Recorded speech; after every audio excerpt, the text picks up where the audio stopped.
Pemirsa, hanya tinggal beberapa bulan lagi Indonesia akan kembali melangsungkan pesta demokrasi. 545 daerah, provinsi, dan kabupaten kota akan melangsungkan pilkada serentak. Belum juga dimulai, baru masuk ke tahapan berbagai polemik sudah muncul ke permukaan. Mulai dari calon independen yang dianggap kontroversial, putusan MK versus revisi undang-undang oleh DPR terkait pilkada serentak, dan juga fenomena kota kosong.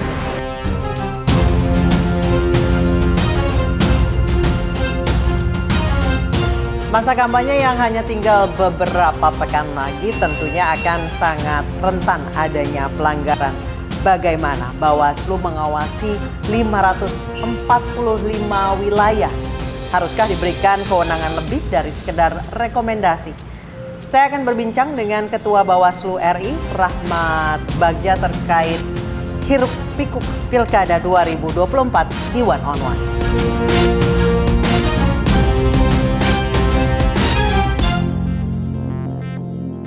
Selamat sore, Pak Rahmat, apa kabar? Baik. Pak, ini meja layanan pemantau pemilu. Ya. Itu apa, Pak? Ini meja layanan pemantau untuk dulu proses pendaftaran pemantau pemilu yang menjadi kewenangan Bawaslu di pemilu tahun 2024 yang lalu. Nah, sekarang nanti akhirnya pada tanggal 20 Oktober tahapannya. Jadi ini meja layanan kepada pemantau yang mendaftar, kemudian menyampaikan data, bagaimana anggaran dasarnya, kemudian struktur pengurusannya, dan coverage wilayah mana mereka melakukan pemantauan. Nah Pak, Pilkada serentak 545 wilayah, 37 provinsi, 415 kabupaten, 93 kota. Mantaunya gimana Pak? Mantaunya tergantung. Mengawasinya kalau kami mengawasi. Mengawasinya gimana? Mantaunya gimana? Ya, kalau kami mengawasi ada teman-teman di sampai tingkat kecamatan. Ya. Sekarang sampai tingkat kelurahan desa sudah ada, tinggal teman-teman sekarang masih dalam proses tahapan pilkada. Sekarang proses pendaftaran kemarin baru selesai, sekarang melakukan verifikasi terhadap berkas yang diajukan. Oke, 545 wilayah sampai ke level kecamatan, gimana Pak cara mengorkestrasi sampai ke wilayah ke kecamatan? 545 saja sudah banyak. Ya. Belum lagi tambah ke kecamatan. Belum lagi tambah kecamatan. Nah, kalau kita belajar dari pemilu tahun 2024, kami punya pengawas sampai tingkat TPS, kemudian orkestrasinya jelas masalah seleksi, kemudian bimbingan teknis kepada pengawas, kemudian juga bagaimana teman-teman melakukan proses-proses pengawasan. Nah, apa yang dilakukan Bawaslu? Bawaslu meningkatkan kapasitas para panwas yang telah mendaftar, terutama yang ad hoc ini. Karena yang ad hoc inilah yang berada di garis terdepan. Nah, dengan ini kemudian kami memberikan pengetahuan dan kemampuan bagaimana undang-undang pemilu kemarin dan juga bagaimana undang-undang pilkada ini di yang tahun baru. 2024. Iya, yang baru. Yang berarti yang kita masih yang MK ya, Pak? Masih yang MK ya. Oh, pasti yang MK karena PKPU-nya jelas ada. Nah, itu yang paling menarik karena putusan MK kemarin 60 dan 70 mengubah banyak hal. Oke, nah itu dia Pak. Bagaimana Bawaslu memastikan bahwa KPU ini mengimplementasikan putusan MK soal pilkada harus sesuai mekanisme? Bagaimana Bawaslu mengawasinya? Pertama, pada saat proses pendaftaran, kan putusan MK 60-70, nomor 60 dan 70 itu berkaitan dengan pendaftaran. Oleh sebab itu, ketika teman-teman calon kepala daerah melakukan pendaftaran, maka kita melakukan pengawasan di tempat pendaftaran, dan kemudian tempat pendaftaran ini yang menjadi tempat kemudian kita melakukan pengawasan, dan juga nanti setelah ini ada proses pemerintahan administrasi. Dan ini teman-teman pengawas tingkat kabupaten kota melakukan checking terhadap misalnya ijazah yang dikeluarkan. Nah, ini teman-teman ada yang ke daerah sesuai dengan SMA-nya di mana. Nah, itu sudah dicek. Apakah kemudian misalnya kalau S1 diktinya mengakui, atau juga teman-teman di Kementerian Pendidikan juga seperti apa untuk mengakui di tingkat provinsi maupun tingkat kabupaten kota. Ada berapa Pak timnya kalau dari kalau dilihat sekali. KPU juga demikian, karena KPU yang akan checking pertama, kita mendampingi teman-teman KPU, mengawasi teman KPU. Nah, timnya ada, kita punya pasukan banyak ini. Ada 3 sampai 5 orang komisioner per kabupaten kota. Dari 545 itu, 14 itu, dan kemudian ada 37 komisioner di Bawaslu, ada 5 sampai 7 komisioner di Bawaslu provinsi. Nah, itu dia Pak. Saat ini kan banyak sekali daerah yang ikut pilkada. Ya. Provinsi Ya. seluruhnya, kemudian lebih dari 400 kabupaten, lebih dari 90 kota. Ada fenomena kota kosong loh. Calon tunggal. Ya. Calon tunggal. Calon tunggal. Bagaimana Bawaslu melihat mundurnya demokrasi dengan hanya calon tunggal? Ya, pertama kemungkinan ini harus yang kita letakkan ini pada semua stakeholder, pada pemerintah, DPR, tidak pada beban penyelenggara pemilu. Kenapa? Karena yang akan melakukan kompetisi adalah teman-teman partai politik. Dia yang mendaftarkan ataupun calon perseorangan yang bukan dari partai politik atau tidak berafiliasi dengan partai politik atau tidak dukung partai politik. Sehingga kemudian fenomena ini kalau tidak mengambil putusan 60 misalnya yang tentang syarat partai politik mendaftarkan, maka akan lebih banyak kolom kosong atau kotak kosong. Sebetulnya kami disebut kolom kosong. Iya, kalau tidak ada keputusan MK kemarin ya. Pasti akan lebih banyak lagi. Nah, dengan itu kami kira pertama adalah beban biaya politik. Apa itu? Contoh biaya kampanye. Ya. Kemudian juga biaya tim kampanye. Dan hal-hal yang berkaitan dengan itu, dan ini menandakan bahwa kemungkinan biaya kampanye itu semakin besar. Yes. Oleh sebab itu banyak calon yang ini sudah ada juga kemudian karena merasa ini sudah terlalu besar lawan ini, sehingga kemudian tidak perlu dilawan lagi, sehingga kemudian mundur. Sudah pasti menang. Sudah pasti menang. Nah, survei pada saat ini juga itu menjadikan partai politik untuk mengusung atau mengusulkan calon kepala daerah itu sangat berhitung. Dengan apa? Dengan adanya survei. Nah, ini suatu kemajuan juga. Ya. Nah, dengan itulah kemudian adanya kolom kosong menurut kami seperti itu. Oke, bicara tadi Bapak membahas untuk mencegah salah satunya, padahal udah diturunin nih ambang batasnya oleh keputusan MK kemarin. Padahal ada alternatif lain, yaitu calon independen atau calon perseorangan. Kemarin sempat rame Pak di Jakarta. Pak Rahmat, mungkin saya boleh lihat-lihat di atas Bapak foto-foto Bawaslu dari masa ke masa? Boleh dari Bapak masa ke masa boleh. Nanti ngobrol-ngobrol soal calon independen yang katanya kontroversial. Okay.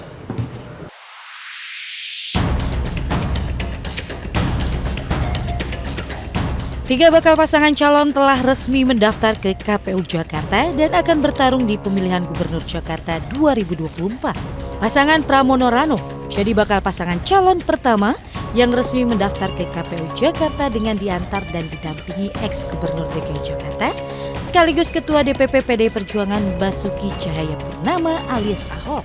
Pasangan ini resmi diusung PDI Perjuangan sehari sebelum pendaftaran ke KPU. Keputusan final PDI Perjuangan mengusung Pramono Rano memupus harapan Anies Baswedan yang sebelumnya digadang-gadang akan diusung PDI Perjuangan di Pilkada Jakarta. Anies sempat menyampaikan permintaan maaf kepada para simpatisan dan massa pendukungnya. Tidak hanya PDI Perjuangan, pasangan Pramono Rano juga didukung Partai Hanura. Selain Pramono Rano, pasangan calon gubernur dan calon wakil gubernur Ridwan Kamil Suswono juga telah resmi mendaftar dalam kontestasi Pilgub DKI Jakarta. Pasangan ini memperkenalkan diri sebagai Ridho dengan harapan mendapat ridho Tuhan untuk membangun bangsa melalui demokrasi. Pasangan Cagup dan Cawagup Ridwan Suswono diusung oleh 15 partai dari Kim Plus. Pasangan calon gubernur dan calon wakil gubernur terakhir yang mendaftar ke KPU Jakarta yakni Dharma Pongrekun dan Kunwardana. Pasangan ini mendaftar ke KPU Jakarta diiringi ratusan simpatisannya dan turut dihadiri mantan Menteri Kesehatan Siti Fadila Supari. Lolosnya verifikasi KPU pasangan Dharma Pongrekun dan Kunwardana sempat menuai polemik karena kasus pencatutan KTP dukungan warga. Bahkan majunya pasangan independen ini sempat memunculkan isu pasangan boneka. Tudingan ini langsung dibantah keduanya dan memastikan proses pencalonannya telah melalui prosedur. KPU Jakarta sendiri telah menyatakan syarat pendaftaran ketiga pasangan ini lengkap. Tiga pasangan ini kemudian menjalani tes kesehatan sebagai tahap selanjutnya.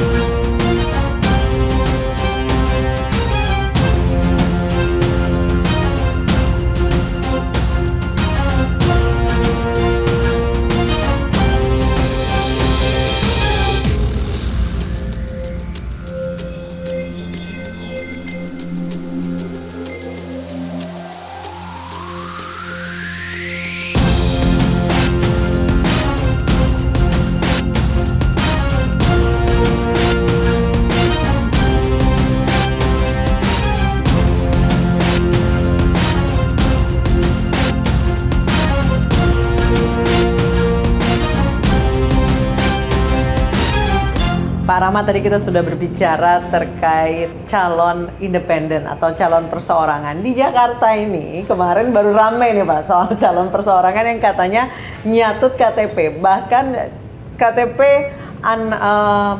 anak mantan gubernur ini dicatut katanya. Tapi kemudian Bawaslu menyatakan bahwa tidak memenuhi syarat. Apa yang menjadi dasar putusan Bawaslu itu Pak? Laporan dari teman-teman Bawaslu DKI bahwa teman-teman DKI itu kesulitan untuk menemukan subjek pelaku, siapa pelaku utamanya dan bagaimana pelaku itu melakukan karena pelakunya sudah ditemukan, kemudian juga bagaimana dia melakukan proses itu yang kemudian jadi persoalan. Dan juga kedua kali Bawaslu yang diindikasikan diduga melanggar itu 2 kali diundang tidak hadir. Kemudian yang menarik adalah KPUD DKI juga tidak hadir. Sehingga kemudian kita susah untuk memenuhi apa yang disyaratkan dalam peraturan Bawaslu. Kemudian yang hadir adalah KPU Jakarta Utara, Jakarta Timur, dan Jakarta Barat. Itu yang hadir, KPU Kota Jakarta Timur, Barat, dan Utara. Nah, kalau memang ini logika awam saja ya Pak Rahmat ya. Kalau memang misalnya sulit ditemukan subjek pelaku, tapi berarti pencatutan itu sebenarnya ada dong Pak. Tindak pidana itu sebenarnya kejadian dong Pak. Tidak bisa dibuktikan kan akhirnya. Bukan kemudian tidak ada tindak pidananya. Masalah tindak pidananya apa yang bisa dibuktikan dan apa tidak bisa dibuktikan, itu yang jadi persoalan. Ini masalah pembuktian dan merangkai kasus itu supaya bisa masuk ke penyidikan agar kemudian tidak bermasalah di penyidikan. Oke, kemudian Pak Rahmat yang menjadi komen netizen katanya kalau misalnya memang yang bersangkutan atau terlapor ini tidak hadir, bahkan 2 kali dipanggil tidak hadir.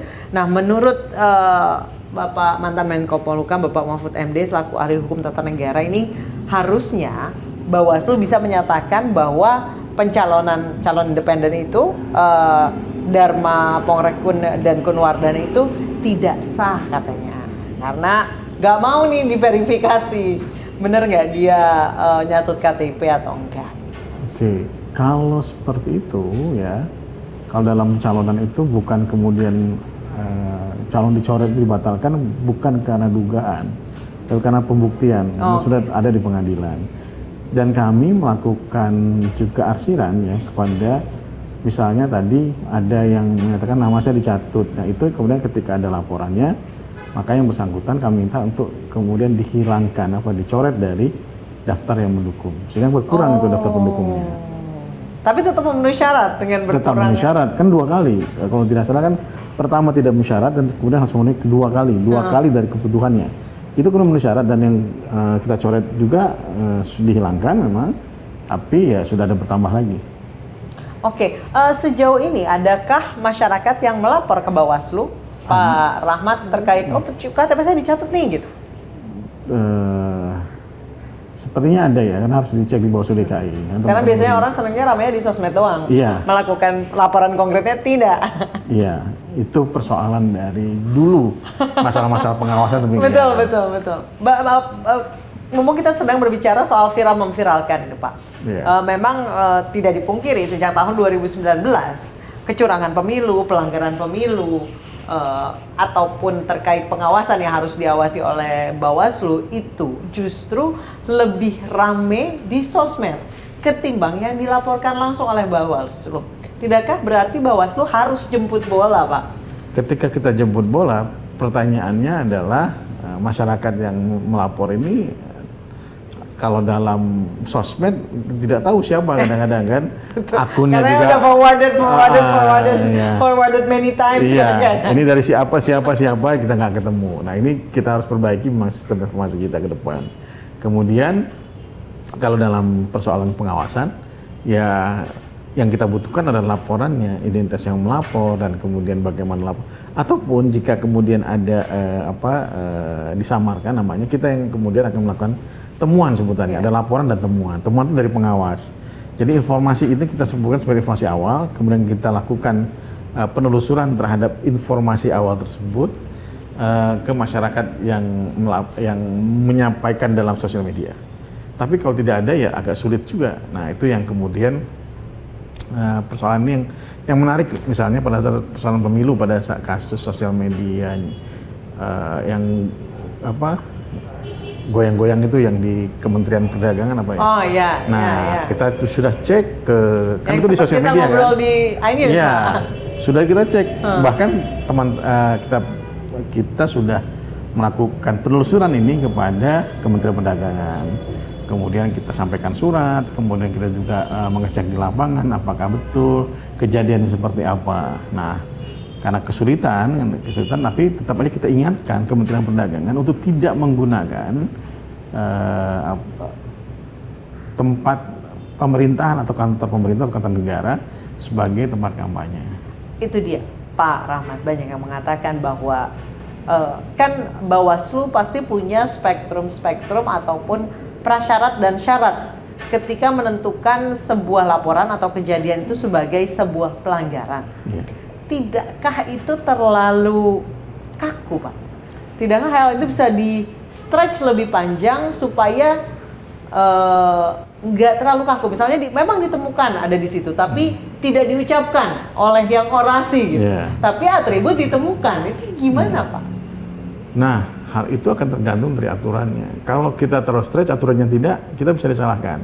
Betul. Nah, kalau kita kemudian aturannya bisa ditarik, tapi kita tidak melakukan, itu kita masalah. Nah, masalahnya sekarang aturannya membatasi.